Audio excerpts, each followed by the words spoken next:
মনোবীক্ষণ polyclinic, চিকিৎসার জগতে এক দশক। এখন এখানে সব বিষয়ে ডাক্তারবাবু এক ছাদের তলায়। ফোন করুন 7477799515 এই নম্বরে।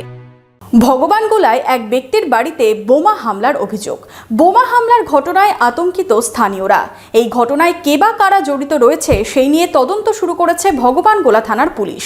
বিশেষজ্ঞ চিকিৎসকদের সম্মিলিত প্রয়াস, চরক ও Jibak square diagnostic and research centre speciality ও মাল্টি স্পেশালিটি পরিষেবা নিয়ে এবার আপনাদের শহরে উন্নত ল্যাবরেটরি, সিটি স্ক্যান, ইমেজিং পরীক্ষা সহ বিভিন্ন পরীক্ষা করা হয়। যোগাযোগ 7477799627 7477799693।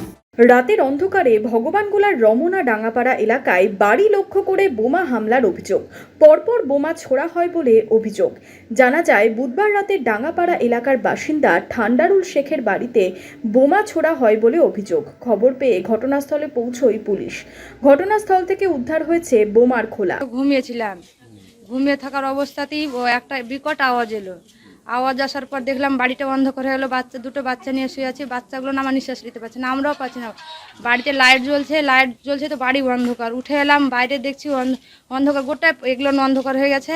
যে এখানে এত বড় একটা খোলের মানে পাইপের মতো খোল পড়ে আছে, ওটা কলের পাইপের মতন বমের মতন ওগুলো পড়ে আছে।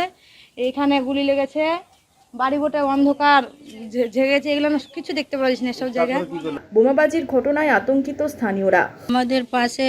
আমার দেওয়ারের পাশের দেওয়ালে বোমা পড়েছে। আমরা অত্যন্ত আতঙ্কে আছি। আমাদের এর সঠিক বিচার চাই। পুলিশ ভালোভাবে তদন্ত করুক। হ্যাঁ, পুলিশ জানিয়েছি। পুলিশ রাত্রে এসেছিল, ওই বোমার সব ইগুলো নিয়ে গেছে।